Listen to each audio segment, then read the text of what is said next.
Texas. We lived in a home that had this huge backyard in Georgia that made me feel like the most popular kid in class. Anytime playing outdoor games or sports was ever an idea, my backyard would be the spot to go since we had a 2-acre backyard. The backyard was surrounded by woods on 3 sides. It also had many trees throughout the yard, a trampoline in one corner, a hot tub, a big detached 3-car garage, and an above-ground pool for a middle-class area. We really had everything you could want in a backyard. There was enough open grass to play any sport: soccer, baseball, football, anything. We even played hide-and-seek tag, or manhunts as we would call it. One Friday when we were in like 6th grade, my friends and I wanted to have a camp-out sleepover in my backyard. It was Mike, other Mike, who I'll call Michael, and Jason. We all had to get our parents' permissions, of course, but we were like 11 or 12, and it was a Friday. None of our parents had any reason to say no. Plus, my family has lots of camping equipment, including 2 tents that could easily fit 2 of us in each one.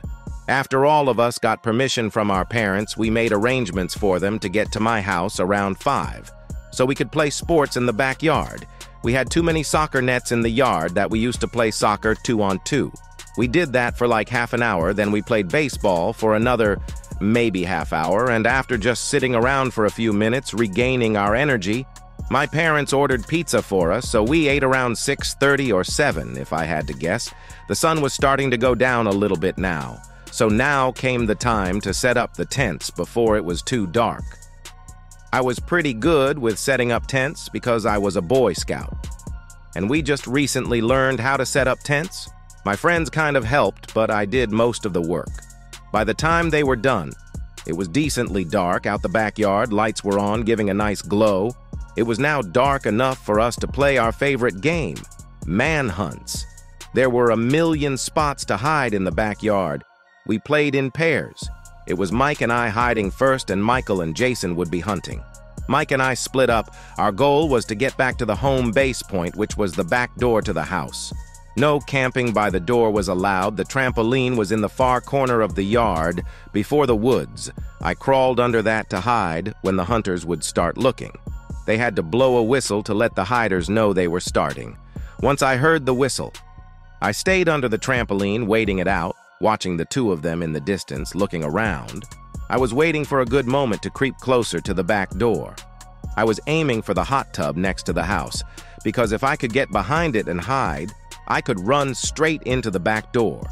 So, while Michael and Jason were staring at different parts of the backyard, I ran towards the hot tub, and as I ducked under it, I heard one of the trash cans on the side of the house almost topple over. Then, I noticed that the hot tub had a motion detecting light by it, but it wouldn't have triggered that light.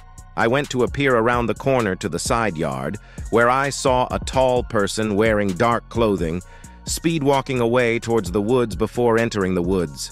It wasn't my dad. We went outside to look around the woods for a few minutes and then checked the street for any unusual cars, but nothing. My dad told us to stay inside and play a game on my PlayStation, which obviously upset us. We went inside and played a game on my PlayStation. I told my friends what I saw again, which was just a tall guy walking into the woods on the side of the house after apparently almost knocking over one of our trash bins. We discussed going back outside and sleeping in the tents since they were already set up anyhow. Plus, what were the chances that whoever was still out there hours later? After we finished our game, we went back outside quietly so as not to wake up my dad. Mike and I shared a tent while Michael and Jason shared the other. After a while of joking around and yelling things between tents, we started to quiet down and try to go to sleep. I wasn't asleep yet, but it seems like Mike was. I started hearing walking sounds in the grass nearby, approaching the tent, and then the zipper to the tent was unzipped, and I looked up and saw my dad looking inside the tent. He said, "What are you guys doing out here?" I replied to him something like, "They wanted to sleep out here." So we came back out. Then I took a closer look at the face peering into the tent. I realized it wasn't my dad, but some complete stranger looked to be my dad's age. It looked like he was about to come in when I screamed bloody murder like a little girl. Everyone woke up and Mike started to scream as well. The man grabbed our ankles and said to be quiet, but he gave up when he realized he was about to be exposed. He left the tent and disappeared. I told my friends to run inside the house, and as we were running to the house, my dad was already coming out the back door in response to our screams. I told him I don't know which way he went, but that the man from before was back. My dad ran around the yard screaming and taunting the creep to come back. If he has any balls, we heard it from inside the living room. My mom called the police, of course, and all that really happened when the police officer showed up was he took my recount of what happened, and I'm sure he made a police report then, left. It was good to have a police report at least, so that the cops would be aware of a creep going around. I'm not sure if that man ever came back to our property or not, or if he ever got in trouble for something similar. Either way, it was pretty traumatizing, and it could have.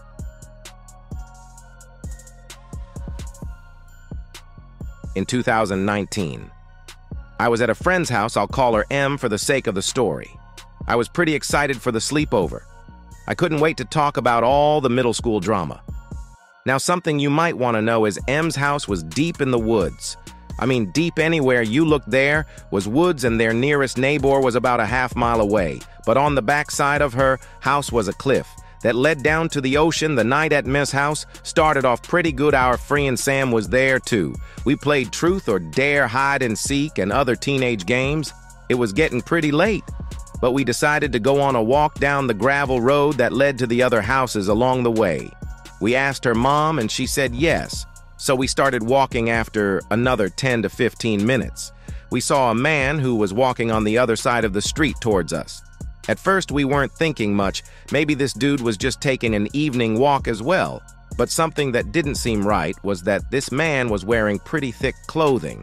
I'm talking, it almost looked like snow gear. And not to mention, it was pretty warm out at that moment. It was like 60 degrees outside. We all looked at each other as we passed the guy, and that's when it hit us stash. The disgusting smell coming off that guy. It was absolutely horrible. Words could not describe how disgusting that smell was. It was so bad that after we finally got a few feet away, my friend took a deep breath. Almost like she had been holding it, one of my friends ran into the woods and almost threw up. At this point, we felt it was best to head back.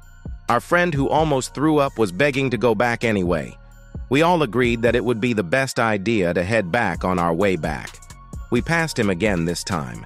We held our breath before we passed him, but when we looked back, we realized he was no longer walking in the opposite direction, but instead, he was following us. This was really annoying. That disgusting smelling man was now bringing his stench even closer. We had no choice but to speed up our pace. We started speed walking. We still had about a mile to make it back to M's house as we began to speed up. So did the random, disgusting smelling dude. We all looked at each other, scared and annoyed. We picked up our pace even more, almost to the point where we were jogging. But of course, the man sped up even more now. At this point, we were running, and my friend Sam looked back, and then we heard it. Sam let out a blood-curdling scream as she looked back, which caused Emily to look back as well. And what we saw, still to this day, absolutely horrifies me. This guy was charging straight at us while holding what seemed to be a knife and something pointy in his hand. Sam and I started screaming as we were running down the road. Eventually, he stopped chasing after us, but he didn't move. Instead, he just stood still and watched as we left. We didn't stay to find out what his plans were. Instead, we ran straight back to M's house, where we slammed the door and decided not to tell her parents because they were already asleep. After a few hours, it was almost 2 in the morning, and we were watching a horror movie. I mentioned earlier, though, so I know it was a movie. Her house was built on a cliff for a reason, so I was sitting on one of the couches. After I informed my friends, M said it was probably the same animal that had been visiting for the last 2 years. M had been feeding the deer, and it would often approach this particular window. I was quite excited because I thought the deer would approach me directly. I looked out the window, but nothing was visible because it was too dark. I suggested that we go outside and pet the deer, but M and Sam objected, reminding me of what had happened earlier. I agreed, so we returned to watching the movie. Another hour passed, and we were all feeling tired. We turned off the TV and headed under our blankets. It was about 45 minutes later. Em and Sam were fast asleep, but I felt like I couldn't rest. Something was up. I had this gut feeling that told me not to go to sleep. So I decided to look outside. The moon was just bright enough that you could see the ocean. So I spent a few minutes just staring outside. As I was staring outside, my eye caught something moving in the woods over to the left. I turned my head that way, but I saw nothing. I knew I saw something moving, so I grabbed a flashlight that was on the bookshelf and I pointed it in the direction of where I saw the movements now. This was probably the worst idea I could have ever had, because when I did so, I saw that man again. But this time he didn't have any snow gear on. Instead, he was completely shirtless. And I wasn't about to find out what else he didn't have on. So I tried to wake up Em and Sam and tell them what I saw. Sam woke up, but Em was a deep sleeper. I told Sam to look outside, but when we looked, he was gone. Sam looked at me with a pretty angry expression, like I was just messing with her. I told her I wasn't, but she didn't believe me. She went back to bed, and I was left laying there. It was now about 4:30 in the morning. It was still dark outside. I didn't sleep at all. I felt myself drifting off to sleep. When I heard a knock on the door, jumped off the couch when I heard it. I knew I shouldn't open it, but my curiosity got the best of me. I walked over to the door and looked out of the peephole, and again, I saw nothing. My head had to be playing with me. I again went back to the couch and threw my blanket over my head. I eventually fell asleep but woke up at around 5 a.m. in a cold sweat. Something wasn't right again. My body wouldn't stop shaking. And then it hit me, that familiar stench, that disgusting smell. I almost threw up right there. But as fast as I sat up, I heard footsteps coming towards me. And I screamed. I flicked on the flashlight, and as I did, I saw him, the man from earlier, standing in the corner of the room. I screamed, woke up Em and Sam, and they screamed too. And as we did this, the man bolted out of the house. Em's mom and dad came running down the stairs. After a few minutes, we told them everything that happens. Em's mom called the cops, while Em's dad walked down the road with a shotgun, seeing if he could find the man after that. Once the police arrived and got all of our stories, I went home. My parents didn't tell me much when I got home. They hugged me for what felt like hours. And from that moment, I wasn't allowed at sleepovers anymore. Only now, years later, did I finally realize just how bad everything was. The police eventually found the guy, and inside that old shed we were daring each other to go into were 5 dead bodies, and that stench I was on. That man's body was the smell of decaying flesh. And if things didn't go the way they went, in the end, my friends and I would have